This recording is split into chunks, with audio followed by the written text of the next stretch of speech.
selalu berusaha menyimpan sesuatu yang bisa membawa manfaat, baik untuk dirinya, untuk anak cucunya, maupun untuk keluarganya, untuk masa kini dan masa depannya.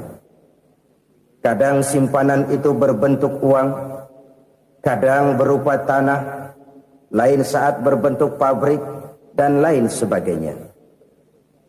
Sementara masa depan yang paling pasti adalah akhirat. Jika untuk masa depan dunia kita rela memeras keringat, membanting tulang, pergi pagi dan pulang petang, menyimpan uang, menyimpan tanah, menyimpan pabrik, pernahkah kita merenung jika satu saat kiamat datang, kita dibangkitkan dari kubur masing-masing, berdiri di padang mahsyar untuk mempertanggungjawabkan seluruh kegiatan hidup kita di dunia ini, lalu kita akan menuju ke alam akhirat. Sudahkah kita mempunyai simpanan untuk akhirat kita? Pada pertemuan kali ini saya ingin menyampaikan sebuah hadis di mana Rasulullah sallallahu alaihi wasallam bersabda, "Arba'un min kanzil jannah." Simpanan sorga ada 4 macam. Yang pertama, ikhfa'us sadaqah, menyembunyikan sedekah.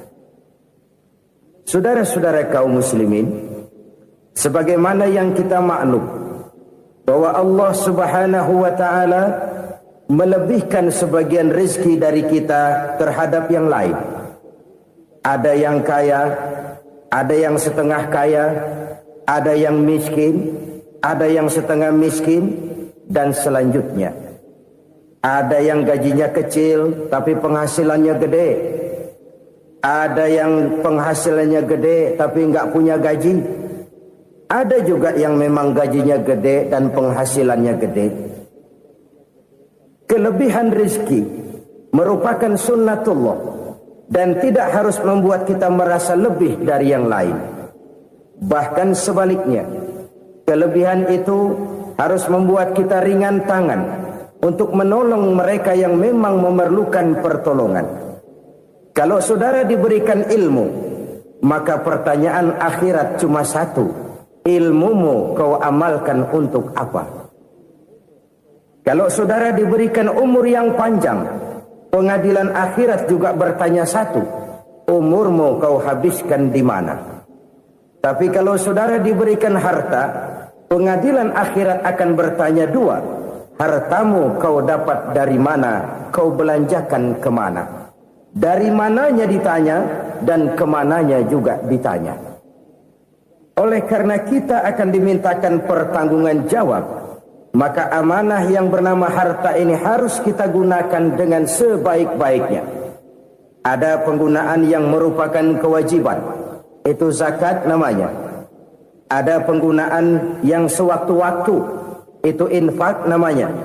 Ada yang lebih sewaktu-waktu lagi, dan itu sedekah namanya. Zakat dia terikat oleh haul dan nisab, oleh putaran batas waktu dan ukuran dari harta itu sendiri.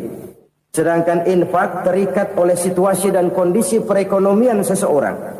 Sedangkan sedekah tidak terikat dengan apapun. Dalam kondisi seperti apapun kita bisa melakukan sedekah dengan yang terkecil sekalipun. Sampai-sampai Rasulullah sallallahu alaihi wasallam mengajarkan, la tahqiranna minal ma'rufi syai'an walau an talqa akhaka biwajhin talik. Atau ada hadis, tabassumuka fi wajhi akhika laka shadaqah. Senyumanmu kepada temanmu adalah sedekah. Jadi untuk melakukan sedekah tidak harus dalam berbentuk uang. Dengan ilmu kita bisa sedekah. Dengan tenaga kita bisa bersedekah, dengan pikiran kita bisa bersedekah, bahkan senyum kepada teman itu pun sedekah. Jadi kalau sedekah dengan uang memang belum punya uang, nyengir aja banyakin.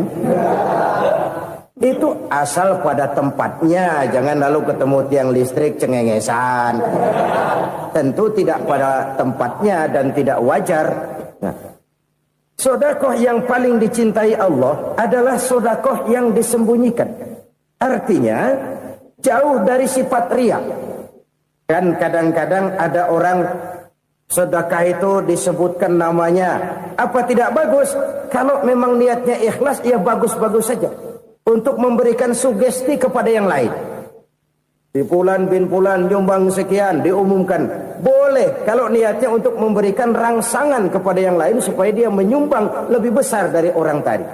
Tapi kalau itu mendatangkan riya, maka sedekah yang paling dicintai Allah adalah sedekah yang disembunyikan. Tangan kiri saja tidak tahu apa yang diberikan oleh tangan kanan. Sedekah yang dilakukan dengan ikhlas akan merupakan perbendaharaan surga, tersembunyi dari pandangan orang lain, tidak seorang pun tahu. Karena memang sikap yang baik adalah melupakan kebaikan dan mengingat kesalahan. Itu salah satu ciri orang bahagia. Orang yang selalu mengingat kesalahannya dan berusaha melupakan segala kebaikannya. Kalau dia akan berada kebaikan, dia tidak bisa ikut, dia merasa rugi karena dia merasa belum pernah berbuat baik. Tapi kalau akan melakukan kesalahan baru, dia ingat kesalahan yang sudah-sudah, sehingga terhalang baginya untuk melakukan satu kesalahan baru. Demikianlah saudara-saudara, bahwa Allah melebihkan rizki sebagian kita dari yang lain, agar terjadi tolong-menolong dalam kehidupan ini. Jadi kesenjangan yang nature, kesenjangan yang alami, itu sunnatullah. Ada yang kaya, ada yang miskin, ada yang kelas menengah. Nah, kenapa lalu sekarang kita berusaha mengentaskan kemiskinan? Oleh karena adanya kesenjangan struktural. Kalau yang kaya bisa semakin kaya, kenapa yang miskin tidak bisa naik jadi ikut sedikit kaya? Sebab pada dasarnya Islam adalah agama yang sejak turunnya sudah berupaya memerangi kemiskinan. Bahkan dikatakan kemiskinan itu mendekatkan kepada kekufuran. Orang kalau miskin udah dekat banget sama kafir. Gampang menjadi kafir. Berapa banyak saudara-saudara kita yang oleh karena soal perut, oleh karena soal materi, terpaksa meninggalkan dan menanggalkan akidahnya.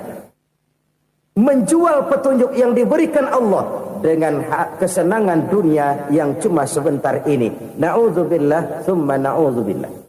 Jadi makin kita sembunyikan satu sedekah, semakin banyak perbendaharaan kita di surga. Sedekah yang paling dicintai Allah adalah sedekah yang disembunyikan.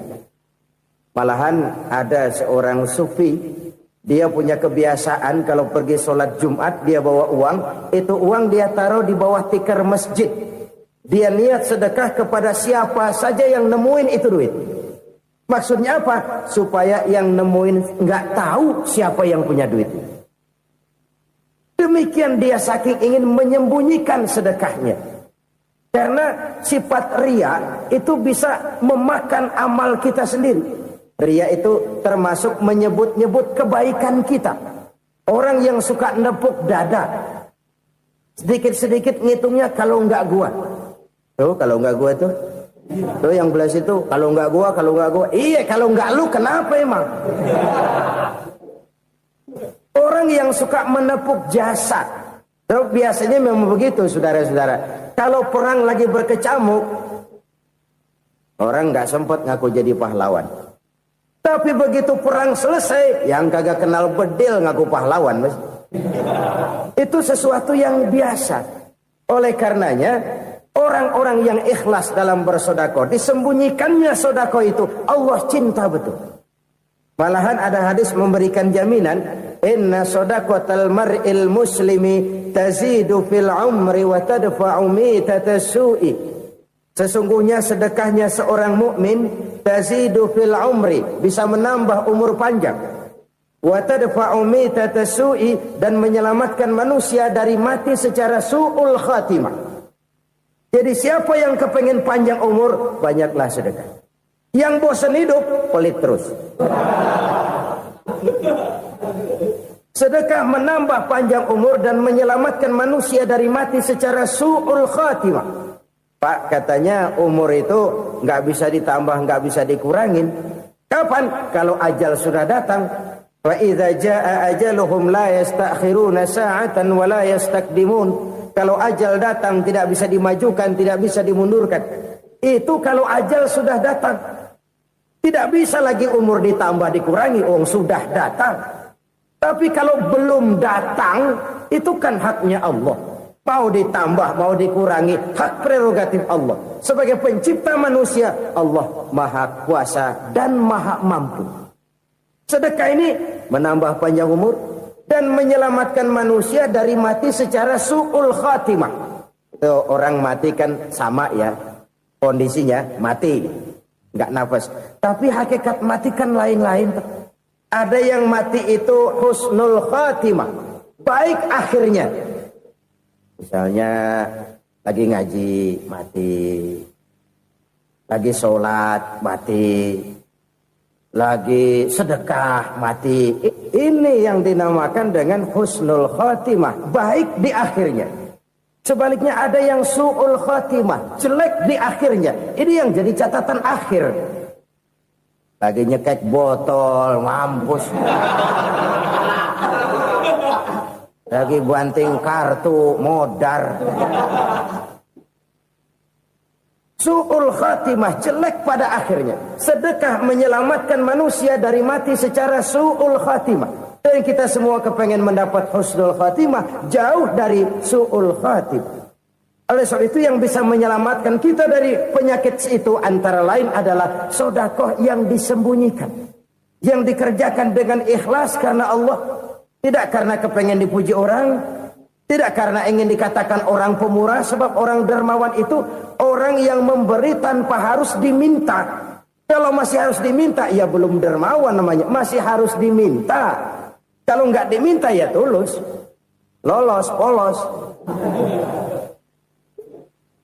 Saudara-saudara kaum muslimin rahimakumullah. Harta adalah amanat dan akan kita pertanggungjawabkan. Allah melebihkan rizki sebagian kita dari yang lain agar kita saling tolong menolong, bantu membantu. Nabi janjikan siapa yang meringankan beban saudaranya muslim di dunia, Allah akan meringankan bebannya di akhirat nanti.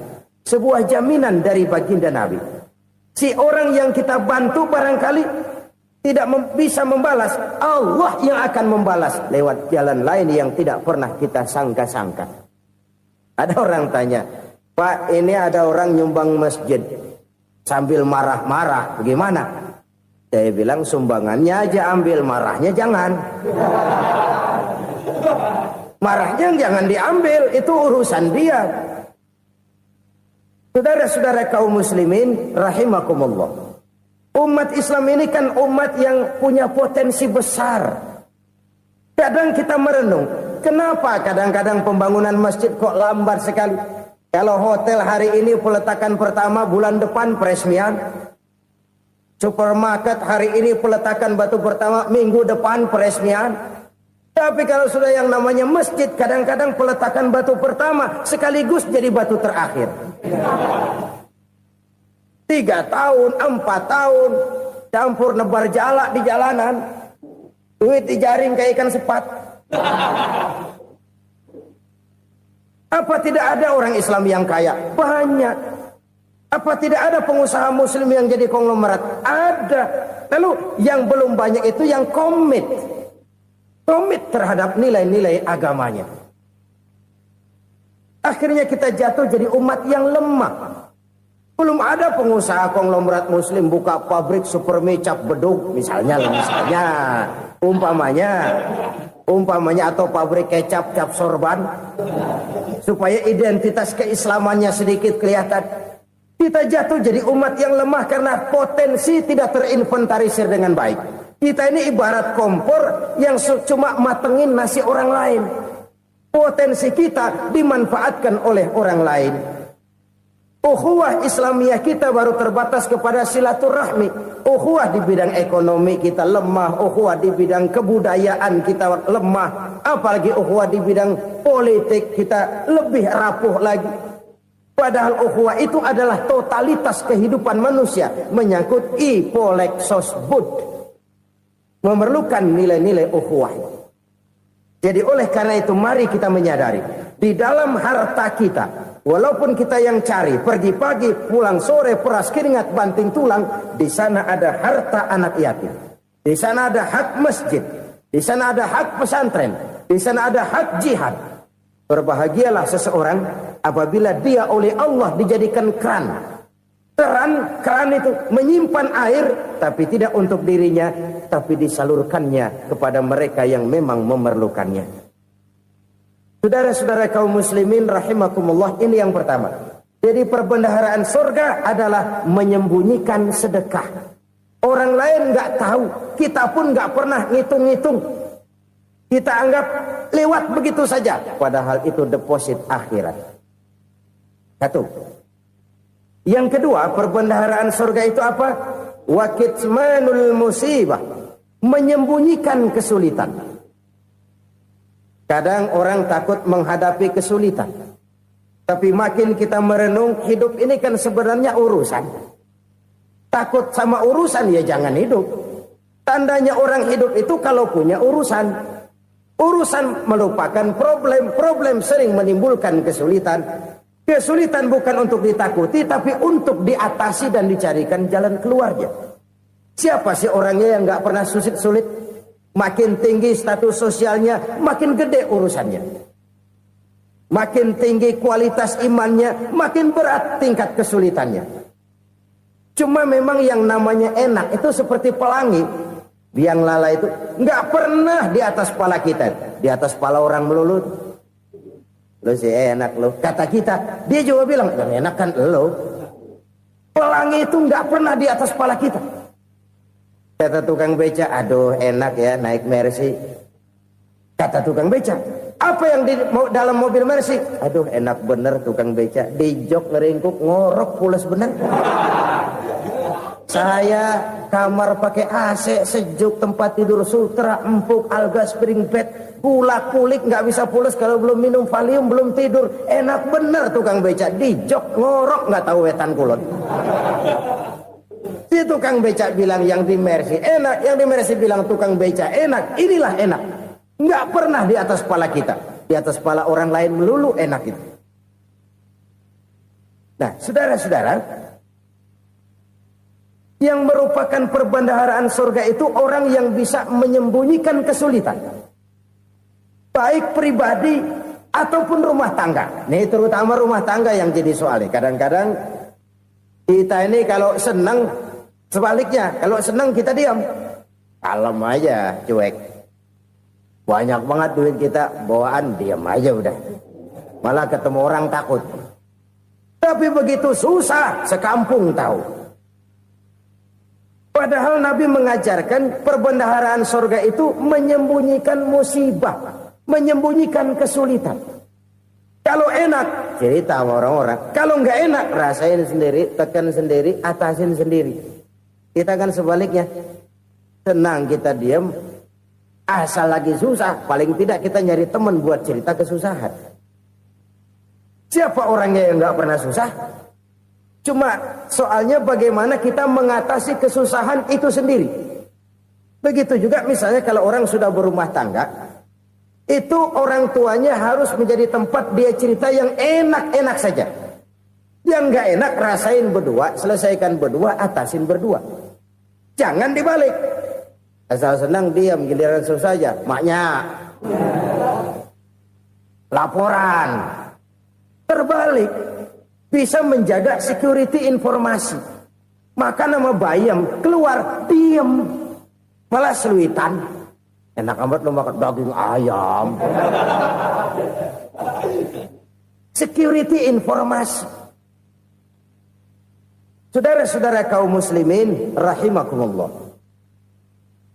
Ujian yang terberat itu yang pernah diberikan kepada para nabi, para rasul, para aulia, para ulama. Makin tinggi keimanan, makin berat bentuk kesulitan. Ayo saya kemukakan satu contoh saja. Ada seorang nabi yang kaya, nabi kaya, namanya Nabi Ayub. Iblis kalau orang begini kan keki, ibadahnya rajin, kaya. Nih yang kayak begini susah digodain. Kalau ibadahnya rajin, miskin, kali bisa disogok. Sini imannya mantap, ibadahnya rajin, kaya, nabi lagi. Tapi namanya iblis, nggak kurang akal. Laporan, Tuhan, kenapa Les? Ya ini bahasa saya, bahasa Qurannya sih nggak gitu. Itu hambamu yang namanya Ayub, dia rajin ibadah cuma karena dikasih kaya aja. Coba kasih miskin dia, berhenti dia sembahyang. Ah, kamu bisa aja. Saya tahu Ayub itu hambaku yang ikhlas. Saya buktiin Tuhan, silahkan. Dibuktiin lah, iblis turun ke alam ini. Yang mula-mula dia lakukan, dia rusak sawah ladang Nabi Ayub. Dia binasakan binatang ternak Nabi Ayub. Sehingga dalam waktu singkat, jatuhlah Nabi Ayub dari orang paling kaya, jadi orang paling miskin. Beliau masih ibadah di mihrab dalam masjid. Datang iblis. Saudara Ayub, ya. Lagi ngapain? Ibadah. Nyembah Allah, nyembah Allah. Oh, percuma. Kenapa? Tuhan yang ente sembah nih, dia udah bikin miskin ente. Sawah ladang ente hancur lebur, binatang ternak binasa. Sekarang ente jadi orang paling miskin. Ngapain nyembah Tuhan kayak begitu? Tekor. Udah berhenti dah ibadah, berhenti ibadah. Ini iblis sama Tuhan laporannya lain, yang dikerjakan kepada Nabi Ayub juga lain. Benar begitu iblis, kata Nabi Ayub. Iya, sawah ladang saya habis, buras. Binatang ternak saya binasa, binasa. Saya miskin, bangpak. Apa jawab Nabi Ayub? Bukan innalillahi, ya ini hebat. Alhamdulillahillazi a'tani wa akhza minni. Segala puji bagi Allah yang telah memberikan harta kepada saya dan sekarang mengambilnya lagi. Alhamdulillah. Allah yang ngasih, Allah yang ambil. Itu mah urusan Allah. Iblis cuman ibadah jalan terus, sujud lagi Nabi Ayub. Iblis seleher gondok banget. Dasar Nabi nggak mempan dia apa-apain. Miskin malah alhamdulillah. Allah yang ngasih, Allah yang ambil. Jadi kalau kita tidak komit, kita tidak terikat kepada kaya, miskin, senang, susah, apa yang bisa bikin kita susah? Jadikan kekayaan, kemiskinan, jadikan senang, susah sebagai anak buah yang bisa kita atur. Jangan kekayaan ngatur kita, jangan kemiskinan ngatur kita. Kita yang harus mengatur mereka. Senang, susah, kaya, miskin, bahagia, sengsara, jadikan itu anak buah yang bisa kita atur. Kalau sekarang kita kaya, lain saat boleh jadi kita miskin, semiskin-miskinnya. Allah yang ngasih, Allah yang ambil. Tenaga mana yang bisa menghalangi? Ibadah jalan terus. Iblis makin gondok. Dasar Nabi loh. Akhirnya apa? Nabi Ayub dikerjain, diberikan penyakit. Demikian fatal penyakitnya. Bayangin, udah miskin sakit. Masya Allah. Miskin sakit. Sakitnya nggak lama, kira-kira 16 tahun. Istrinya 3, 2 mental minta ceraiin. Ngerawatin laki bengek begini. Senang belum tentu, susah udah pasti nih. Cerai aja, cerai dah. Cerai. Tinggal satu Siti Rahmah yang setia menemani beliau. Sesetia-setianya hati perempuan. Satu saat Siti Rahmah bilang, "Bang, iya, abang kan Nabi, Bang. Lalu, namanya Nabi kan doanya jarang meleset, Bang. Maksud kamu minta kenapa sih sama Tuhan biar abang sembuh, baik dah, Bang?" Siti Rahmah, iya. Saya sakit berapa tahun sih dah? 16 tahun, Bang. Sebelum ini saya sehat berapa tahun? Ya kira-kira 60 tahun, Bang. Nah, coba ente banding-bandingin, Rahmah. Saya dikasih sehat 60 tahun. Dikasih sakit 16 tahun. Sudah nggak sabar. Mau doa kepada Allah minta sembuh. Saya malu. Malu kepada Allah. Diuji dengan yang luar biasa seperti ini. Tidak mengganggu stabilitas kehambaannya. Dia tetap menghamba kepada Allah subhanahu wa ta'ala. Saudara-saudara kaum muslimin rahimakumullah. Kunci menghadapi kesulitan itu apa? Allah jelaskan dalam satu ayat, wa basyiris sabirin alladzina iza asabathum musibah qalu inna lillahi wa inna ilaihi raji'un. Gembirakan orang-orang yang sabar Siapa mereka itu? Yang apabila mendapat musibah mereka kembali kepada keyakinan dasar, segalanya dari Allah dan segalanya akan kembali kepada Allah. Ini konsepsi dasar dari sikap muslim dalam menghadapi berbagai kesulitan. Segalanya dari Allah, segalanya akan kembali kepada Allah. Kalau ini sudah kondisi dasarnya, maka kita akan lapang menghadapi kenyataan bagaimanapun pahitnya. Apakah itu namanya miskin, apakah itu namanya sakit, bahkan maut sekalipun. Maut sekalipun. Segalanya dari Allah, segalanya akan kembali kepada Allah. Ini sikap hidup, bukan sekedar ucapan. Kita kadang-kadang menjadikannya sebagai ucapan. Mulutnya sehingga berhenti, innalillahi wa inna ilaihi rajiun, tapi nangisnya terus gerung-gerungan. Bukan itu, ini kesadaran moral. Kalau segalanya dari Allah, segalanya kembali kepada Allah, kan sebenarnya cuma nunggu giliran. Hari ini saya nyembayangin dia, entah hari apa saya disembayangin orang. Hari ini saya antar dia ke kubur, entah hari apa orang nganterin saya ke kubur. Hari ini saya tahlilkan dia, entah nanti kapan orang tahlilkan saya. Segalanya dari Allah, segalanya akan kembali juga kepada Allah. Oleh sebab itu saudara-saudara, kesulitan bukan untuk ditakuti. Kesulitan justru untuk diatasi, dicarikan jalan keluarnya. Dan tidak ada orang yang tidak pernah mendapat kesulitan. Tidak ada. Semakin tinggi status sosial, semakin tinggi kualitas keimanan, semakin besar juga tingkat kesulitan. Hanya saja bagaimana cara kita mengatasinya. Dan Al-Quran menyatakan, inna ma'al usri yusra. Di balik kesulitan itu pasti ada kemudahan. Roda itu berputar.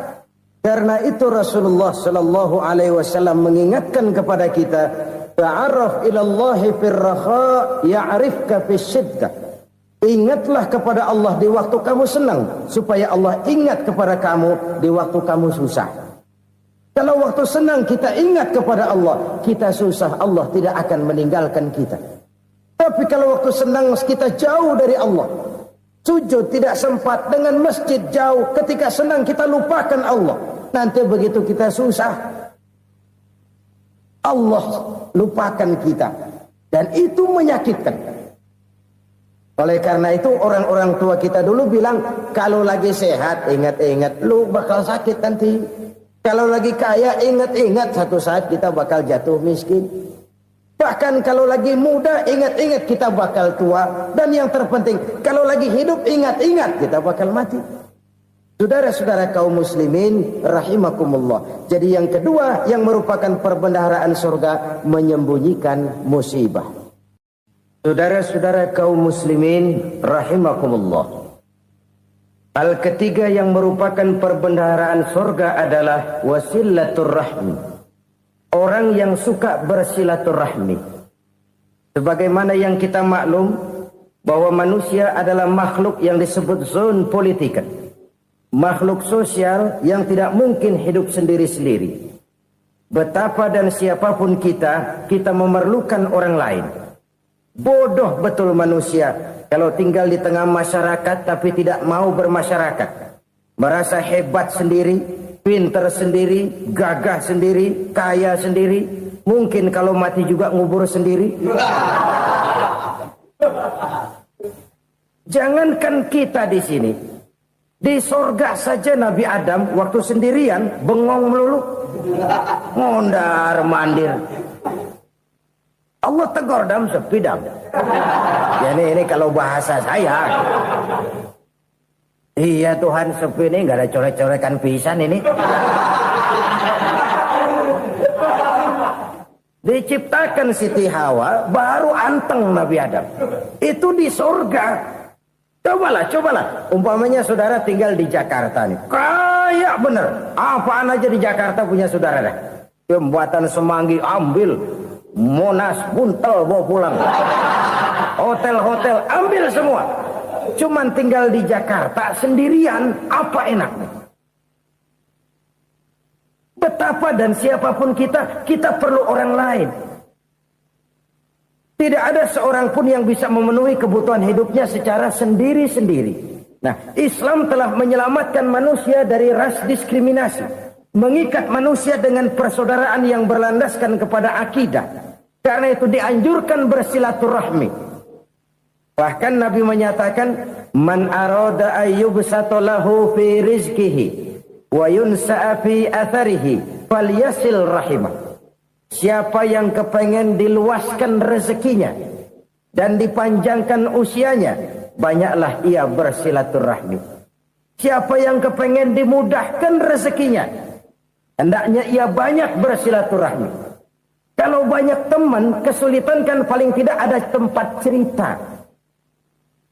Udah susah, sendirian kita pikirin diri, nggak ada tempat tukar pikiran. Cepet banget sama bengek. Dilawan sendiri.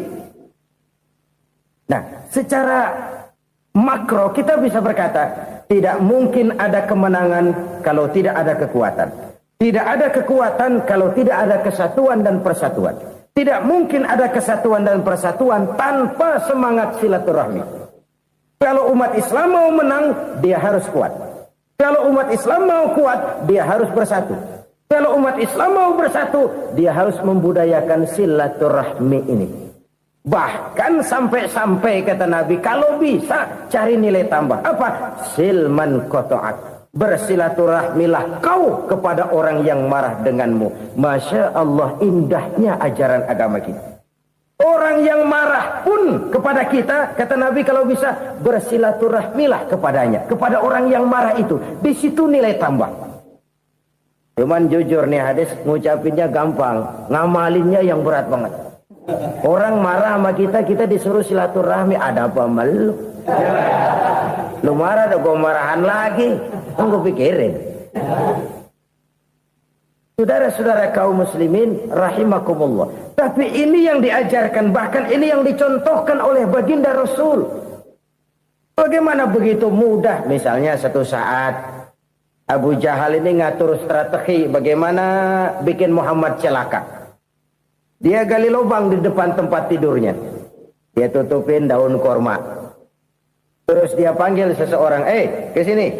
Kasih tahu Muhammad, pamannya sakit keras, minta ditengokin. Berangkat orang ini ke sana. Muhammad, labbaik. Pamanmu sakit keras, dia minta ditengokin. Baik, saya akan datang menjenguk beliau. Berangkatlah Nabi ke rumah Abu Jahal tanpa prasangka apapun. Abu Jahal udah pasang stil, selimut 3 rangkap setengah dipakai, persis kayak orang meriang. Tapi sembari ngintip dari balik selimut, begitu Muhammad buka pintu, nah masuk perangkap nih. Muhammad jalan menuju tempat pembaringan. Makin lama makin dekat, makin lama makin dekat, makin dekat ke lubang yang dipasang oleh Abu Jahal itu. Dalam hati Abu Jahal, terus dah jatuh, mampus dah lo ini. Mampus lo hari ini nih. Apa yang terjadi? Malaikat Jibril datang. Muhammad, pamanmu cuma pura-pura sakit. Di depan tempat tidurnya ada lubang perangkap supaya kamu jatuh ke situ. Sudah, kamu pulang. Balik kanan Nabi. Sudah hampir jatuh ke lubang, balik kanan, pulang. Bayangin kecewanya Abu Jahal. Muhammad dikit lagi, Muhammad dikit lagi. Enggak paman, saya pulang aja. Emosi bangun dari tempat tidur, enggak sadar kalau lagi pura-pura sakit. Lompat ngejar Nabi, dia lupa dengan lubang yang dia gali. Serak, nyemplung sendiri ke dalam lubang.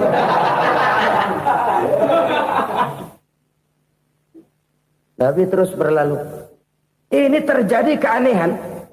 Jatuh ke lubang yang dia gali itu sebenarnya nggak terlalu dalam ya, antara 3-4 meteran lah. Tolong saya jatuh ke lubang ini. Datanglah pelayan-pelayannya itu. Angkat saya dari sini. Oh, yang ngulurin tambang. Satu gulung, belum juga nyampe itu tambang. Kurang, beli lagi ke warung. Sambung, ulur lagi, nggak juga bisa sampai. Wah, ini kerjaan Muhammad ini. Tolong, siapa salah seorang kamu ke rumah Muhammad, kasih tahu encangnya kecebur. Minta ditolongin. Sampaikan kepada Rasul.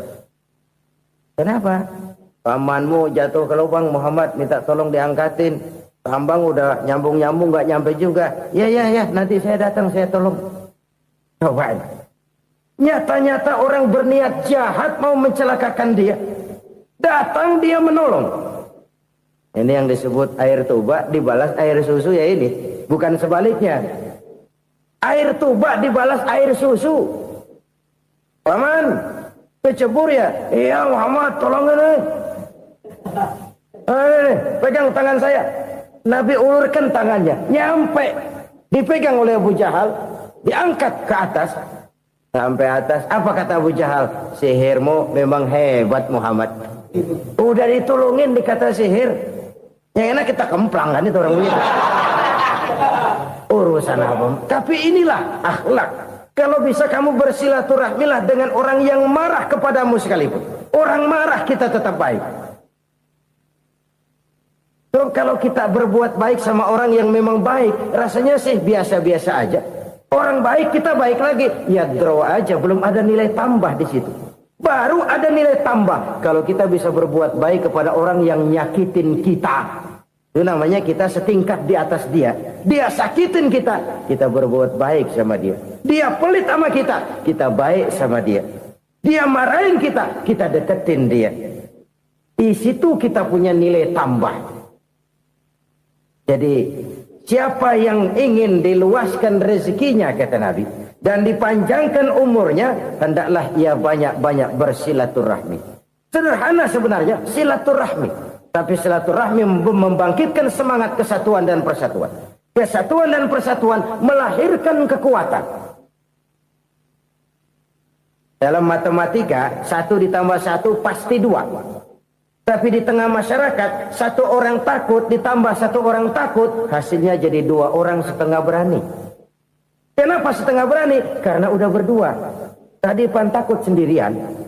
Kalau dia kumpul turu-turu takutlah jadi berani. Kita yang lemah, kita yang tidak berdaya, kita yang miskin, kalau mau kompak bersatu, apa yang nggak bisa kita kerjain? Apalagi tinggal di kota besar, pilihan cuma 2. Bertahan atau minggir. Bertahan atau minggir. Untuk bisa bertahan harus mampu bersaing. Untuk mampu bersaing harus punya keahlian. Keahlian harus ditunjang dengan pendidikan, ditambah oleh kekompakan sebagai umat. Udah miskin mencar mulu, orang injak kita. Orang nggak pandang urusan apa yang malu. Oleh karena itu silaturahmi pada hakikatnya merupakan roh dari ukhuwah yang diajarkan oleh agama kita. Bagaimana Islam menyelamatkan masyarakat manusia dari ras diskriminasi, mengikat manusia, dan tidak ada persaudaraan yang lebih indah selain persaudaraan yang diikat dengan nilai-nilai akidah. Sepanjang orang di jalan Allah, itulah saudara kita. Keluar dia dari jalan Allah, selesailah persaudaraan sampai di situ. Karena itu, kalau ingin menyimpan sesuatu di surga, banyaklah bersilaturahmi. Datang ke rumah ini, datang ke rumah itu, dan lain sebagainya. Itu simpanan kita di akhirat nanti. Ini yang ketiga. Saudara-saudara, yang keempat, perbendaharaan surga itu apa? Wa qawlu la hawla wa la quwwata illa billah. Ucapan la hawla wa la quwwata illa billah. Ibadah kan ada yang berat, modalnya besar. Bangun masjid berat, modalnya besar. Bangun rumah sakit berat, modalnya besar. Ada ibadah yang berat, tapi modalnya ringan. Misalnya puasa. Puasa itu berat, mengendalikan nafsu. Kalau sekedar nggak makan nggak minum sih enteng, mengendalikan nafsu. Itu jihad terbesar. Tapi kan modalnya ringan, cuma niat saja. Ini ibadah berat, modalnya ringan. Ada ibadah yang ringan, modalnya juga enteng. Seperti termasuk ucapan la haula wa la quwwata illa billah. Tanpa sadar, la haula wa la quwwata illa billah. Nyelengin tuh di surga. Nyelengin, kita nggak terasa. Nyelengin simpenan akhirat. La haula wa la quwwata illa billah. Nyimpen lagi. Kaget, la haula wa la quwata illa billah, nyimpan lagi, banyak simpanan. Walaupun sebenarnya yang dimaksud di sini adalah kesadaran batin bahwa tidak ada daya dan kekuatan kecuali Allah. Itu intinya. Kita memulai pekerjaan disunahkan baca bismillah, kan begitu. Apa itu? Kesadaran moral. Bahwa ini saya bisa kerjakan. Saya kerjakan ini dengan menyebut nama Allah. Kenapa? Kalau Allah tidak memberikan daya dan kekuatan, mana mampu saya kerjakan ini. Maka saya kerjakan ini dengan menyebut nama Allah. Bismillah. Kesadaran moral. Manusia hanya wajib berusaha, tapi nggak pernah wajib berhasil. Banyak hal-hal yang kalau kita renungkan secara rasio nggak mungkin. Tapi jadi kenyataan. La haula wa la quwata illa billah. Tidak ada daya dan kekuatan kecuali bagi Allah semata-mata. Kesadaran moral akan kelemahan dan keterbatasan makhluk bernama manusia. Kadang kita kagum dengan otak, tapi kita sering lupa sama yang bikin otak. Padahal bagaimanapun hebatnya otak, yang bikin otak pasti lebih hebat dari otak. Nggak percaya, silahkan otak-otakan. Inilah kecenderungan. Kita kagum dengan pesawat-pesawat mutakhir, bukan main besi gede banget terbang itu. Alangkah hebatnya. Lalu apa yang bikin otak tidak lebih hebat dari itu semua? Kita puji laut. Apa yang bikin laut tidak lebih hebat dari laut itu? La haula wa la quwata illa billah. Tidak ada daya dan kekuatan kecuali Allah. Apa yang bisa kita lakukan? Kalau tidak karena daya dan kemampuan yang diberikan oleh Allah kepada kita. Lahirlah sikap tawadu, rendah hati. Tidak melonjak menjadi angkuh dan sombong. Sadar akan kelemahan dan keterbatasan diri. Sebagai makhluk yang diciptakan oleh Allah subhanahu wa ta'ala. Jadi satu sisi ini ucapan yang berpahala. La haula. Jadi wiridan. Pada sisi lain ini kesadaran moral. Sikap mental, kesadaran batin, bahwa yang punya daya dan kekuatan itu cuma Allah. Kita nggak pantas untuk sombong, sebab sombong itu pakaiannya Allah. Kita nggak sedang pakai pakaian Allah, kegedean. Dan makin kita renungi, makin terbentur. Apa sih yang bisa kita sombongin? Kita mau sombong apa? Kayak pintar, itu kan semua relatif. Di atas langit masih ada langit lagi. Jadi oleh karenanya, marilah kita menyadari. Manusia hanya wajib berusaha, tapi tidak pernah wajib berhasil. Yang berusaha saja tidak wajib berhasil, apalagi yang tidak berusaha. Islam bukan agama orang pemalas yang selesai sholat lalu endelohom, nggelenggem ayem-ayem. Tapi Islam bukan agama orang sombong yang setelah berusaha lalu tidak memerlukan Allah. Kita bisa saja bikin proyeksi, tahun sekian kita bakal panen besar menurut perhitungan otak. Tapi ada kejadian lain. Apa? Tikus ngambek. Habis itu dimakanin tikus, panen gagal. Proyeksi rasional gagal oleh tikus-tikus yang ngambek itu. Bisa saja terjadi. Tahun depan kita panen besar. Urung. Kenapa? Musim panas panjang. Dan sekarang ini koran-koran bikin berita musim mengalami penyelewengan. Bukan cuma manusia yang nyeleweng sekarang. Musim pakai nyeleweng. Mestinya kan musim hujan udah selesai. Masih hujan-hujan juga. Musim. Nah sekarang kita boleh bikin proyeksi, kita bakal panen besar. Tahu-tahu musim panas panjang, sawah retak, air kering. Cari teknokrat yang paling botak, suruh pendekin tuh musim panas. La haula wa la quwata illa billah. Inilah kesadaran moral. Saudara, saya teringat satu saat ada seorang konglomerat. Umurnya ya kira-kira 70-an. Suatu saat dia ditanya oleh wartawan, Pak, umur Bapak berapa sih? Ya paling 10 tahun. 10 tahun? 10 tahun? Anak Bapak berapa orang? Satu saja? Satu. Harta Bapak berapa? Ya paling-paling bangsa 7 juta kali. 7 juta? Iya. Pak, kenapa Bapak bohongi saya? Bapak punya buku biografi. Koran-koran, majalah-majalah banyak memuat cerita riwayat hidup Bapak. Saya tahu umur Bapak 70. Kenapa bilang cuma 7 tahun? Saya tahu anak Bapak 8. Kenapa cuma bilang 1? Saya tahu harta bapak miliaran, mungkin triliunan, pabrik di mana-mana, bank di mana-mana. Kenapa bilang uang bapak cuma 7 juta? Nah, kata si konglomerat tadi, kamu benar nak, kamu benar. Umur saya kalau jumlahnya memang 70 nak. Cuman ingat-ingat saya, baru 7 tahun terakhir ini saya sujud. Baru 7 tahun terakhir ini saya berusaha dekat dengan Allah. Saya laksanakan perintahnya, saya jauhi larangannya. 7 tahun inilah rasanya yang ada nilainya di hadapan Allah. Yang 63 tahun matong, kelabu, kelem umur gue. Habis untuk maksiat, untuk munkarat. Maka ketika ditanya tadi, umur saya 7 tahun itu. Oh begitu Pak. Oh iya. Lalu anak Pak. Anak bapak kan 8. Kenapa bilang cuma 1?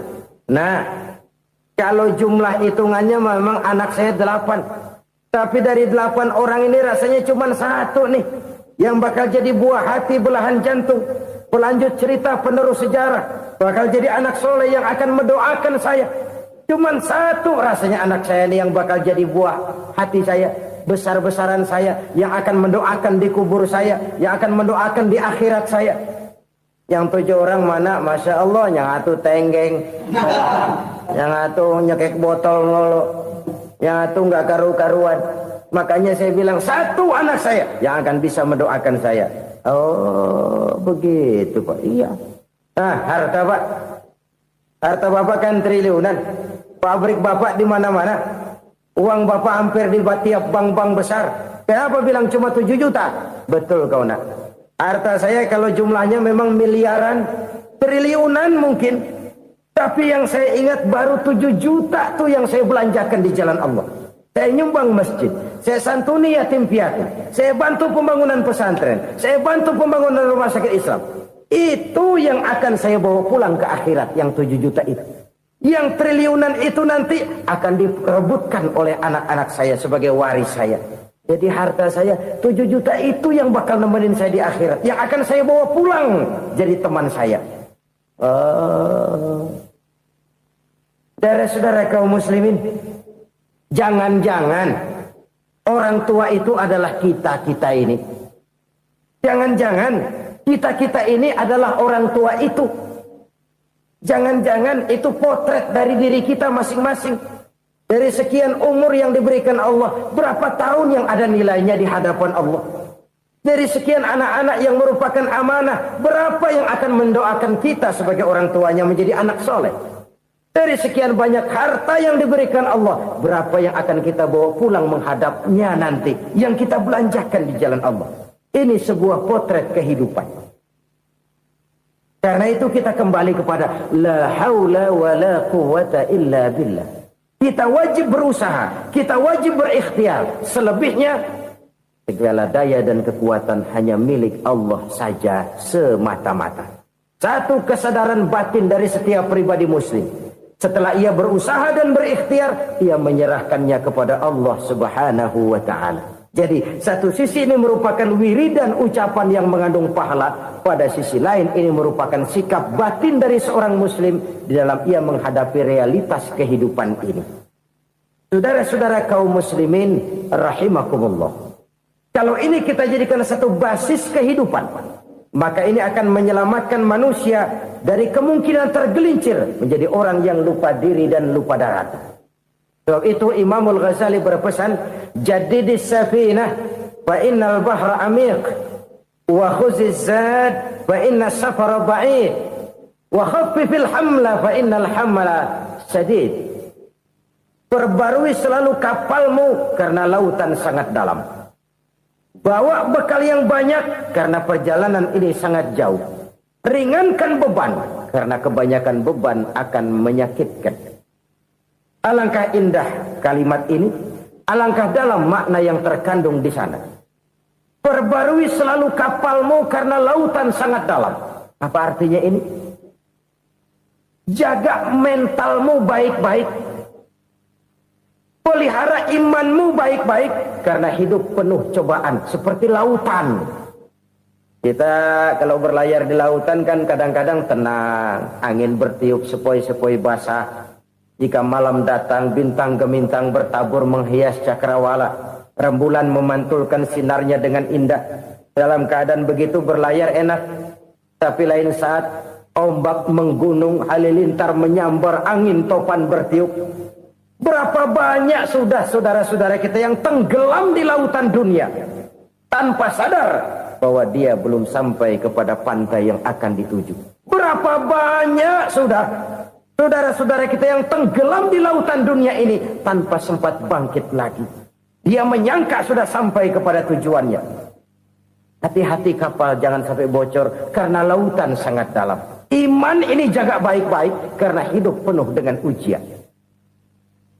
Wa khuzizat fa inna safara ba'id. Bawa bekal yang banyak karena perjalanan sangat jauh. Saudara mau ke Bandung, bawa duit. Saudara mau ke Surabaya, banyakan lagi duitnya. Saudara mau ke Mekah, gepokan, iketan tuh duit nggak lembaran lagi. Makin jauh perjalanan, makin banyak bekal yang harus kita bawa. Kalau saudara dari Jakarta mau ke Surabaya, kagak bawa duit berangkat juga, itu sih bukan berani namanya, nekat. Sampai Surabaya belum tentu, sengsara di jalan udah pasti. Kenapa? Nggak bawa bekal berangkat. Sama juga kita nih, misalnya belum sempat sembahyang, mati. Waduh, berani banget orang. Belum punya bekal, mati. Sengsara di jalan. Atau bekal tidak cukup. Dari Jakarta saudara mau ke Surabaya, bawa duit 500 perak. Paling jauh Cikampek nyampenya itu. Paling jauh itu. Antara jauhnya perjalanan dengan bekal yang saudara bawa tidak seimbang. Hidup ini perjalanan panjang. A walking tour. Dimulai dari alam arwah. Sebelum jasad diciptakan, roh diciptakan lebih dulu. Dari situ pindah ke alam rahim. Dari alam rahim pindah ke alam dunia. Dari alam dunia pindah ke alam barzah. Baru menuju akhirat. Satu perjalanan panjang. Kalau bekal tidak bawa, sengsara di jalan. Bawa bekal yang banyak karena perjalanan ini sangat jauh. Wa khaffifil hamla, ringankan beban karena beban itu cuma akan menyulitkan. Kalau bekal itu sih keperluan, tapi beban nggak kita perluin, cuma ngeberat-ngeberatin. Apa ini beban? Dosa, kecurangan, kebatilan, kezoliman, ketidakadilan, kesewenang-wenangan. Itu akan jadi beban kita di akhirat. Alangkah celakanya, perjalanan panjang, bekal tidak bawa, beban kelewat banyak, alamat sengsara di jalan. Pahala tidak ada, dosa berlipat ganda. Na'udzubillah, summa na'udzubillah. Kalau kita rangkum nasihat Al-Ghazali dengan kisah si konglomerat tadi, kita akan mengambil kesimpulan. Pertama, bekal terbaik dalam menghadapi gejolak kehidupan ini tidak lain adalah iman. Yang kedua, pahala dan dosa. Dua hal kontroversial. Pahala adalah bekal, dosa adalah beban. Tapi kita sekarang kan tidak begitu terangsang kepada yang abstrak. Orang berlomba mencari yang konkret-konkret saja. Yang real. Kalau memang dosa, benjol dong. Kira-kira begitu. Kira-kira begitu. Persis orang Yahudi dulu. Orang Yahudi itu kan pernah minta kepada Nabi Musa. Ya Musa, lan nu'mina laka hatta narallaha jahrah. Musa, kami nggak bakal mau beriman kepada Allah kalau belum kami lihat Allah ada nongkrong di depan kami. Kalau memang Tuhan ada, taruh dong di depan kami. Mau yang konkret-konkret saja. Kalau memang dosa, benjol dong. Kalau memang pahala, berasa dong. Orang terangsang kepada yang real, yang konkret-konkret saja. Karena itu, untuk mengejar dosa, orang mau bayar. Tapi untuk mengejar pahala, walaupun tidak bayar, orang segan. Ini yang dikatakan oleh Nabi, kamu mengharapkan ke surga, tapi kamu berat melaksanakan sesuatu yang bisa membawa kamu ke surga. Kamu ingin jauh dari neraka, tapi tiap saat kamu lakukan perbuatan-perbuatan yang justru menjerumuskan kamu ke neraka. Idda'aitum an-najata minan nar wa ramaitum fiha anfusakum. Kamu ingin selamat dari neraka, tapi kamu lemparkan diri kamu ke neraka. Kamu ingin masuk surga, tapi berat sekali kamu melakukan perbuatan-perbuatan yang bisa menyampaikan kamu di surga. Saudara-saudara kaum muslimin rahimakumullah. Jadi hal keempat yang merupakan perbendaharaan surga adalah la haula wa la quwata illa billah. Satu sisi ini merupakan ucapan yang memperberat timbangan akhirat. Pada sisi lain ini merupakan sikap hidup seorang muslim. Kesadaran batin yang sangat dalam bahwa tidak ada daya dan kekuatan kecuali Allah. Dan itu kita simbolkan pada saat memulai pekerjaan dengan bismillah, dengan menyebut nama Allah. Satu kesadaran moral, saya hanya bisa melakukan ini karena diberikan daya dan kekuatan oleh Allah. Lahirlah sikap tawadu, rendah hati, tidak melonjak menjadi angkuh dan sombong. Saudara-saudara, sampai sini dulu jumpa kita kali ini. Semoga 4 perbendaharaan surga ini dapat kita lakukan, yang kelak akan merupakan bekal kita di kemudian hari nanti. Amin ya rabbal alamin. Bapak-bapak, ibu-ibu, saudara-saudara kaum muslimin rahimakumullah. Di dalam kehidupan kita sebagai seorang muslim, minimal 5 kali dalam sehari semalam kita mendengar seruan untuk mendirikan solat yang disebut azan. Ada kalimat menarik di dalam kalimat azan itu, yakni seruan hayya 'alal falah, marilah menuju kepada keberuntungan, marilah meraih kemenangan. Seruan ini adalah kecenderungan dari setiap manusia, apapun warna kulitnya. Artinya, setiap orang dalam hidup selalu ingin meraih dan mencari kemenangan. Kemenangan akan melahirkan kepuasan batin, dan kepuasan batin memberikan kebahagiaan. Sedangkan kekalahan melahirkan penderitaan batin, dan penderitaan batin menjerumuskan seseorang di dalam berbagai bentuk kerugian. Jikalau inilah seruan azan, maka masalahnya ialah apa yang menyebabkan kita meraih kemenangan.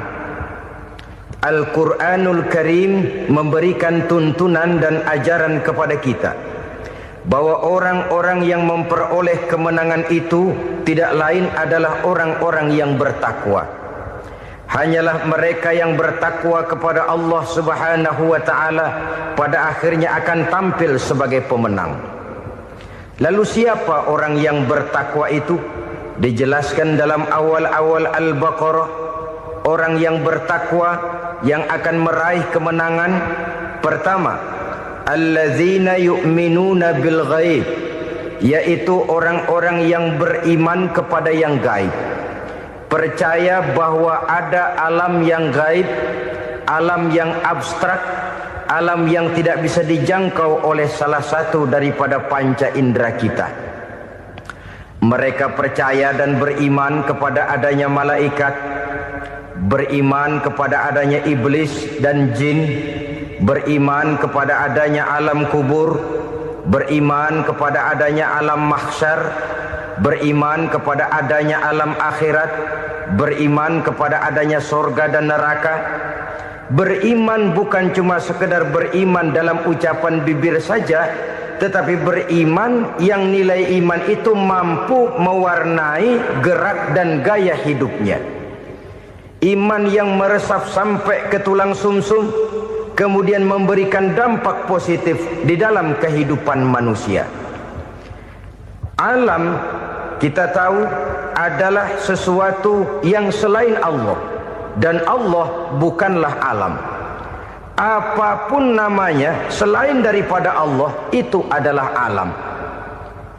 Alam pada hakikatnya terbagi menjadi 2. Ada alam syahadah, alam nyata, alam konkret, alam yang bisa dijangkau oleh salah satu indera kita. Kemudian ada alam ghaib, alam yang tidak bisa dijangkau oleh panca indera kita, alam metafisika, alam abstrak, alam yang wajib kita imani keberadaannya. Kita percaya bahwa malaikat itu ada, Kita percaya kepada jin, bahwa jin itu ada. Kita percaya kepada adanya iblis dan setan. Bukan percaya kepada iblis dan setannya, percaya bahwa iblis dan setan itu ada. Itu termasuk salah satu daripada sifat orang yang bertakwa kepada Allah. Saudara-saudara kaum muslimin rahimakumullah, kecenderungan pembangunan yang lebih bersifat materialistis biasanya menggeser aspek kehidupan rohani. Orang berpikir empiri, dan dalam pola pikir yang demikian maka alam gaib tidak lagi mendapat perhatian. Aspek kehidupan yang bersifat rohaniah malah mulai ditinggalkan. Akibatnya terjadilah kepincangan di dalam kehidupan kita. Pernah ada satu pengalaman pribadi dalam perjalanan kembali ke tanah air. Dalam pesawat di sebelah kanan saya duduklah seorang Jerman namanya Heiner Simonsen. Iseng saya ajak kenalan, saya ajak ngobrol, saya tanya dia. Saya bilang, Mas Heiner ini, kalau pesawat yang kita tumpangi ini jatuh ke bawah, kira-kira apa yang bakal terjadi, Mas? Dia bilang, kita semua akan mati. Begitu? Iya. Oke. Apa itu mati? Tanya saya. Dia bilang, untuk tahu apa itu mati, kita harus tahu lebih dahulu apa itu hidup. Saya pikir nih bule bisa ngomong juga. Baiklah kata saya. Apa hidup menurut Anda itu? Oh, hidup itu dia bilang, kalau seluruh anggota badan kita bekerja secara normal, paru-paru memompa darah secara normal, jantung berdetak secara normal, sel-sel tubuh bekerja secara fit, dan organisme tubuh hanya mau bekerja secara normal, dia bilang, kalau kita memberi makan yang cukup, menu yang teratur, dan gizi yang lengkap. Saya bilang, kesimpulannya apa, Ner? Dia jawab, hidup adalah dari tangan ke mulut. Life is from the hand to the mouth, kata dia. Hidup adalah dari tangan ke mulut. Jadi masalah hidup tidak lebih daripada masalah isi perut. Orang pergi pagi, pulang sore, peras keringat, banting tulang, perut yang dibelain. Saya bilang, you are wrong. Sampean salah, Ner. Kamu orang Islam bukan? Bukan. Pantas. Kenapa saya salah? Dia bilang, ya jelas salah. Salahnya di mana? Kamu ini manusia. Kalau hidup cuma dari tangan ke mulut, saya bilang, kambing di kampung saya juga begitu pikirannya, Ner. Itu kambing di kampung saya, asal perutnya kenyang, sudah hidup dia. Perkara besok bagaimana, lusa prospeknya macam mana, bulan depan ada apa, kambing nggak pernah mikir. Di kampung saya kambing juga pikirannya begitu. Kamu Kristen ya? Tadinya. Loh kok tadinya, lalu apa sekarang kamu ini? Dia bilang, sekarang saya netral. Saya tidak beragama, tapi saya percaya kepada Tuhan sebagai pencipta alam. Saya ingat benar dia bilang, I haven't any religious, but I believe to God as the creator of the world. Kenapa bisa netral begitu, Ner? Habis saya bingung katanya. Islam bilang Islam baik, Kristen bilang Kristen baik, Hindu Buddha bilang Hindu Buddha baik, semua agama baik. Saya netral sekalian, nggak beragama. Yang penting saya percaya kepada Tuhan. Saya bilang, Ner, kamu ini kayak orang mau beli celana. Lalu bingung. Yang satu bilang Levi's bagus, yang satu bilang Blue Jean hebat, yang satu bilang Wool England hebat. Celana ini hebat, celana itu bagus, celana ini hebat. Semua celana bagus, kamu bingung. Akhirnya netral, tidak pakai celana. Itu juga salah.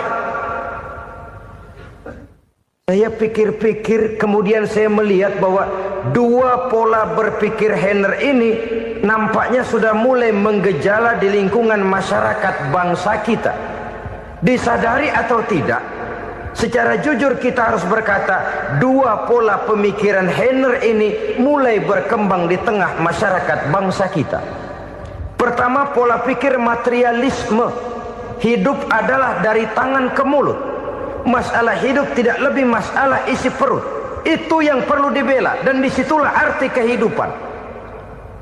Pergi pagi, pulang sore, peras keringat, banting tulang untuk mempertahankan perut.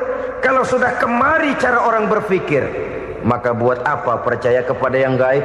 Untuk apa sholat? Untuk apa puasa? Untuk apa zakat? Untuk apa menghadiri majelis taklim? Tanpa kepercayaan kepada yang gaib, hidup berjalan menurut alur empiris dan materialis. Kalau sudah ke sana cara orang berpikir, biasanya orang lalu cenderung menghalalkan segala cara. Hanyalah orang yang percaya bahwa akhirat ada. Hanyalah orang yang percaya bahwa alam kubur itu ada. Hanyalah orang yang percaya bahwa malaikat itu ada, hidupnya akan lebih terarah dan terkendali. Karena kepercayaan kepada yang gaib, yang merupakan fase daripada kehidupan setelah hidup yang sekarang ini, mewarnai gerak pribadi seseorang di dalam dia melakukan kegiatan hidupnya. Pola berpikir materialisme, disadari atau tidak, mulai menggejala di lingkungan masyarakat bangsa kita. Hidup tidak lebih dari urusan tangan ke mulut, mulut ke tangan, tangan ke mulut. Asal perut sudah kenyang, hiduplah sudah. Perkara bagaimana prospek hari yang akan datang, bagaimana akhirat, tidak jadi persoalan. Ini yang oleh Nabi diperingatkan, ad-dunya sijnul mu'min wa jannatul kafir. Dunia adalah penjara bagi orang beriman dan surga bagi orang kafir. Dulu di zaman Belanda hadis ini pernah disalah tafsirkan, disalah artikan, digunakan sebagai senjata untuk mengkebiri dan membuat impoten umat Islam. Sudahlah umat Islam gak usah macam-macam, kata Belanda. Dunia ini kan penjara buat orang Islam, surga buat orang kafir. Di penjara jangan bertingkah.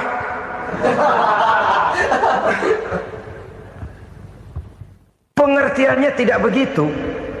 Dunia adalah penjara bagi orang mukmin. Artinya dalam kehidupan dunia seorang mukmin tidak bebas memperturutkan hawa nafsunya. Di penjara hawa nafsunya itu. Sebaliknya, surga bagi orang-orang kafir. Buat orang kafir, surgalah dunia ini. Mereka bebas memperturutkan hawa nafsunya. Dilarang tidak terlarang, dicegah pun tidak tercegah. Mereka hidup menurut alur bisikan nafsu mereka sendiri. Kemudian bila ajal datang, maut merenggut nyawa, selesailah surganya sampai di situ. Maka bagi orang-orang yang tidak percaya kepada adanya akhirat, kepada adanya alam gaib, surganya sebatas umurnya. Sekali lagi, surganya sebatas umurnya. Bila umur selesai, ajal pun datang merenggut nyawa, selesailah sudah surganya sampai di situ. Alangkah pendeknya perjalanan orang-orang yang tidak percaya kepada alam gaib ini. Bagi kita mukmin, jikalau kita mampu memenjarakan hawa nafsu, kita bisa bahagia di dunia ini. Dan Islam memang tidak menyuruh kita sengsara di dunia. Raih dunia, kejar dunia, gapai dunia sebagai alat untuk mencapai kebahagiaan di akhirat nanti. Hidup adalah satu perjalanan panjang yang terbentang sejak kita terlahir dari alam rahim sampai kepada alam akhirat nanti. Andai kata kita gagal meraih kebahagiaan di dunia, toh kita masih punya akhirat. Tapi jangan jadi dalil yang melemahkan semangat. Biarin dah kita di dunia kebelangsak, yang penting akhirat.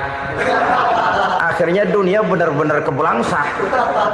Bagaimana dunia ini bisa kita raih, dan bagaimana meraih dunia untuk menunjang kepentingan akhirat nanti. Yang kedua dari pikiran Heiner yang saya lihat menggejala di lingkungan masyarakat bangsa kita, timbulnya manusia-manusia netral. Seolah-olah Tuhan yes, agama no. Sama Tuhan percaya, agama ogah. Tuhan ngangguk, giliran agama godeng. Padahal hampir dalam setiap ayat dalam Quran, kata-kata amanu biasanya bergandeng dengan wa amilus shalihat. iman dan amal soleh. Ini sebagai isyarat Tuhan dan agama jangan pernah dipisah-pisah. Apabila kita bertuhan, maka kita harus beragama. Apabila kita beragama, maka agama itu harus bersumberkan dari Tuhan yang kita imani itu. Tidak mungkin kita pisah, Tuhan yes, agama no. Sama Tuhan percaya tapi agama bikin sendiri. Sembayangnya cukup bengong 2 jam madep ngulon.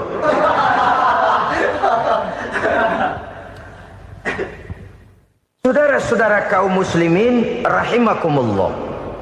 Jadi dengan demikian, agama yang kita akui merupakan unsur mutlak di dalam pembangunan sekarang ini, merupakan bagian dari kehidupan yang menuntun kita bahwa di balik alam nyata ini, di balik alam syahadah ini ada alam gaib.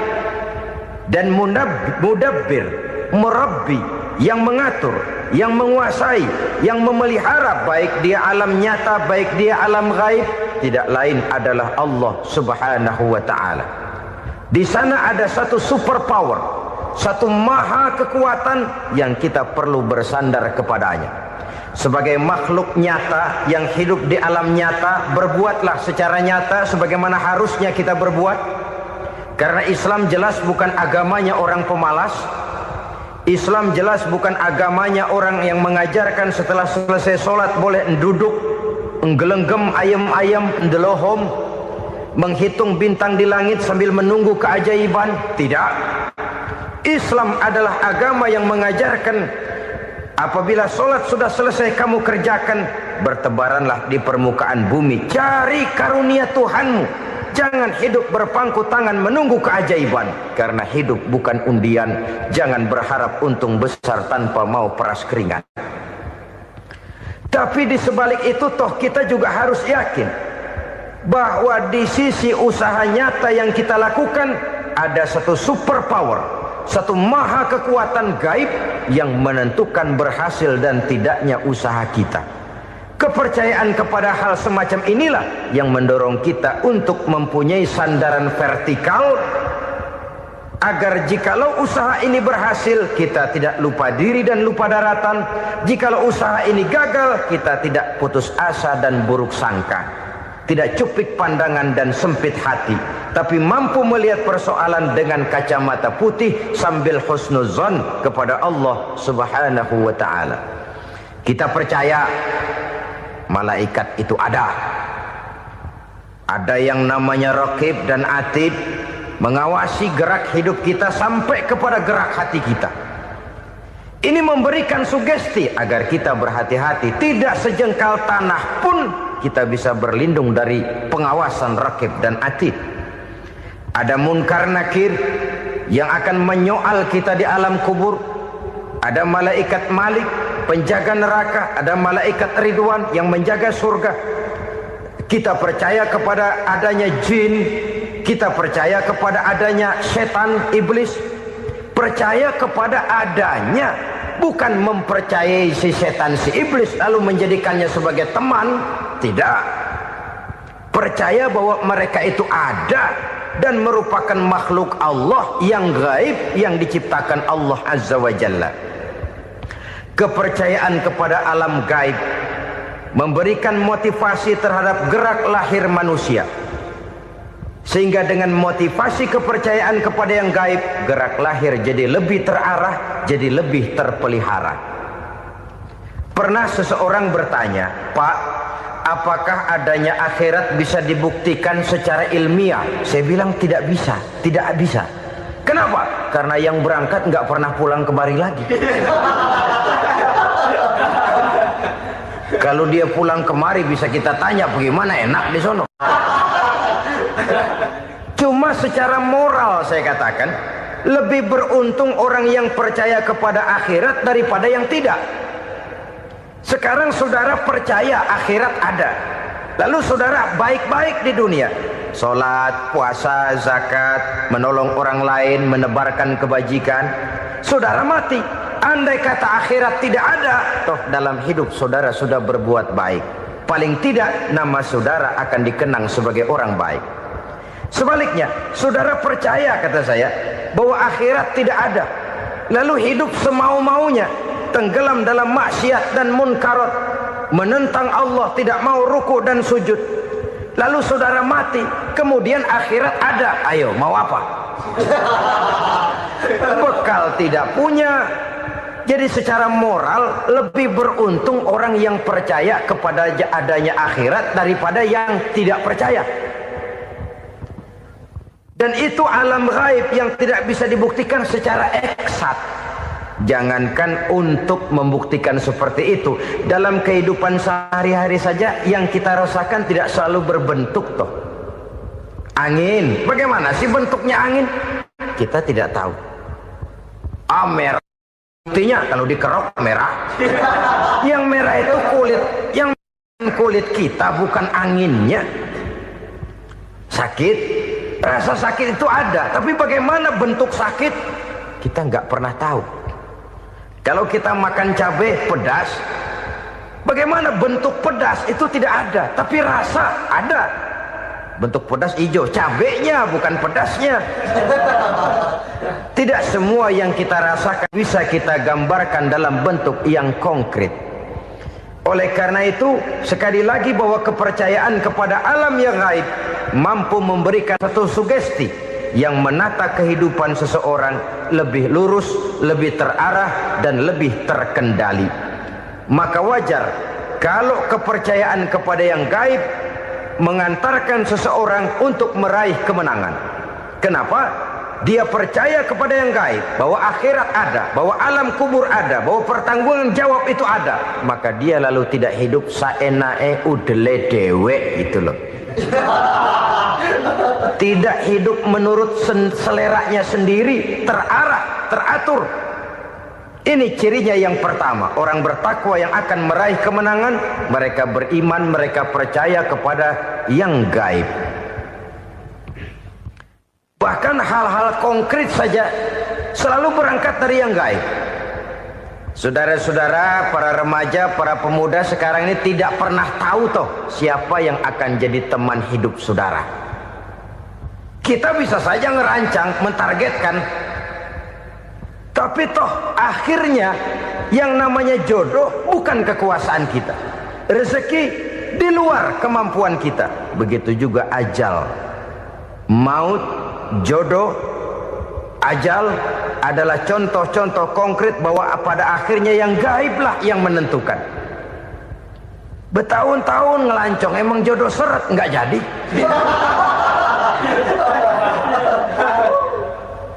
Begitu kenal baru setengah malam nginep ditangkap hansip kan.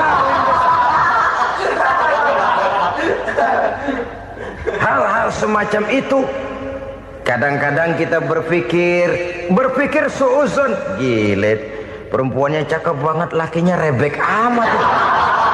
Memang begitulah jodohnya. Memang begitulah jodohnya. Saudara hadirin ma'asyiral muslimin yang saya hormati, jadi hal-hal yang konkret saja kita yakini sepenuhnya ditentukan oleh satu superpower yang gaib itu tadi. Dari sanalah segala ketentuan itu berangkat dan kesanalah segalanya akan kembali. Maka kepercayaan kepada yang gaib meluruskan gerak hidup seseorang dan itu akan mengantarkan dia kepada meraih kemenangan. Satu. Yang kedua, wa yuqimuna shalah. Orang bertakwa yang akan meraih kemenangan itu adalah orang-orang yang mendirikan sholat. Kenapa sholat mengantarkan orang untuk meraih kemenangan? Yang jelas, inna sholata tanha anil fahsya'i wal munkar. Sholat mampu mencegah manusia dari perbuatan keji dan munkar. Banyak filsafat hidup yang terkandung di dalam sholat ini. Sejak kita wudhu sampai kita menghadap ke arah kiblat, sampai kita melakukan gerak-gerak sholat, bacaan-bacaan yang ada di dalam sholat, lalu sampai kepada mengucapkan salam. Banyak filsafat hidup yang terkandung di dalam sholat. Umpamanya saja, setelah takbiratul ihram mulai kita dengan sholat dalam posisi berdiri, diajarkan dalam kitab-kitab fikih agar kita melihat ke arah tempat sujud. Ini kan filsafat kehidupan. Kalau kamu sholat dalam posisi berdiri, lihat tempat sujud. Jangan sholat mata jelalatan, sebab nanti bisa mengurangi kekhusyuan. Jadi wajar kalau yang dikatakan bahwa yang paling afdol adalah shaf yang di depan. Kenapa? Secara harfiah pengertiannya akan lebih mengundang kekhusyuan. Kenapa? Kalau kita di shaf paling depan di masjid umpamanya paling banter kita lihat tembok. Tapi kalau kita shaf di tengah atau di belakang, orang-orang di depan kita pun akan kelihatan. Yang bajunya loreng, yang bajunya genggang, yang bajunya macam-macam. Kita lihat, kadang-kadang kita pikirin, ada yang bajunya bolong. Kita sholat tapi dalam hati, nih orang bajunya robek yang nggak tahu apa. Ada saja hal-hal yang mengusik kekhusyuan kita.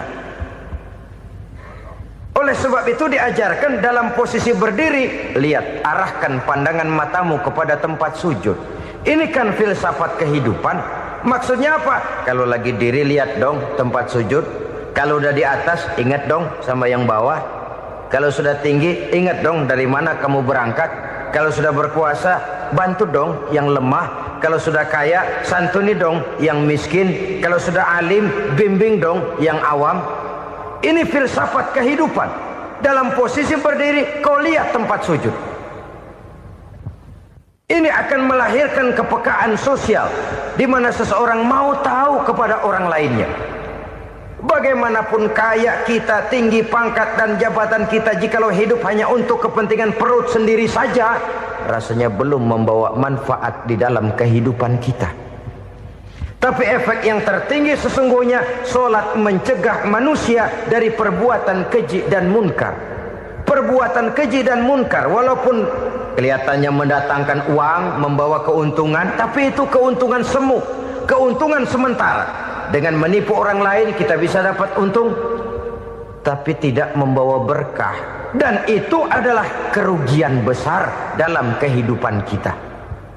Maka untuk meraih kemenangan harus dimulai dengan membentuk kepribadian yang tegar, memiliki sandaran vertikal yang langsung kepada Allah Subhanahu wa ta'ala. Dan itu hanya bisa kita tempuh melalui jalur ibadah formal yang sudah ditentukan Allah, yakni sholat yang 5 waktu.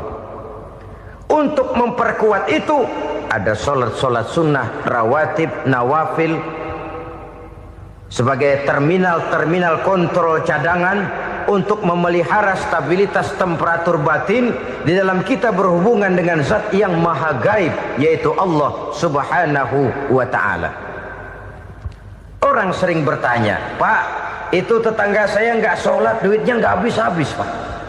Nggak sholat tapi mobilnya tambah terus. Nggak sholat tapi usahanya makin maju. Tapi di sisi lain ada orang yang rajin sholat, rezekinya butak bener. Anaknya mana kurus, mana korengan. Saudara hadirin ma'asyiral muslimin rahimakumullah. Harus saya katakan bahwa sholat memang bukan untuk cari duit. Sholat adalah sandaran vertikal kita kepada Allah.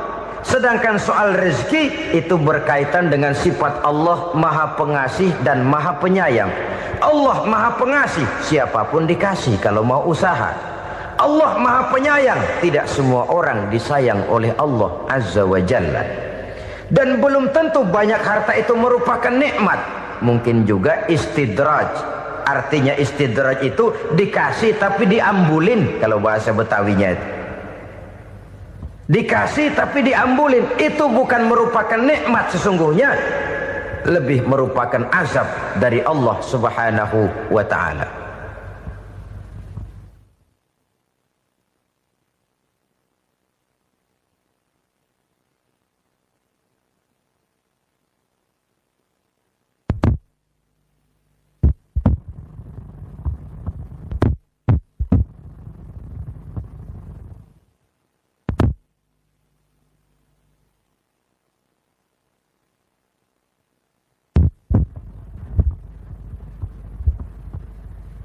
Agama mempunyai sistem sholat, dan kita umat Islam telah dituntun oleh Allah Subhanahu wa ta'ala yang wajibnya 5 kali dalam sehari semalam mendirikan solat, dan itu tentu berada dalam jangkauan kemampuan manusia. Pada awalnya barangkali kita memang merasa solat itu satu kewajiban, tapi semakin kita hayati makna, manfaat dan filsafat yang terkandung di dalam ajaran solat, semakin sampai kita kepada keyakinan bahwa solat adalah keperluan kita. Sehingga pada waktu tertentu dinilai puncaknya, kita tidak lagi akan berkata saya wajib solat, tapi kita akan berkata saya perlu solat. Kalau kita sudah merasakan itu adalah keperluan kita, nah di sanalah kita baru akan merasakan ruginya kalau hal itu tidak kita laksanakan. Sepanjang kita masih berkata saya wajib sholat, kita akan lebih merasakan dia sebagai beban ketimbang sebagai keperluan. Yang jelas Allah tidak memerlukan ibadah yang kita laksanakan ini. Dengan kata lain, andai kata satu dunia penuh ini orang tidak ada yang sholat satu pun, Allah tidak akan turun dari jabatan Tuhan. Jangan lalu berpikir kalau kita ngambek se-RW kagak sembahyang Tuhan tekor kali ini ya. Tentu tidak. Itu perlunya kita, bukan perlunya Allah. Dan pada induknya kita akan berkata saya perlu agama.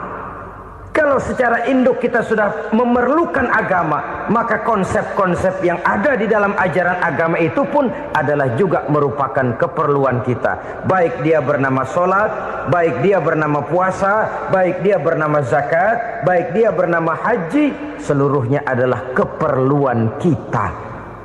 Dan sesuatu yang kita perlukan apabila tidak kita laksanakan akan melahirkan kerugian di dalam kehidupan. Jangan heran kalau kita membaca riwayat perjalanan hidup para salafus soleh, orang-orang soleh. Ada yang tahajud sampai 100 rakaat, ada yang sholat malam kakinya sampai bengkak.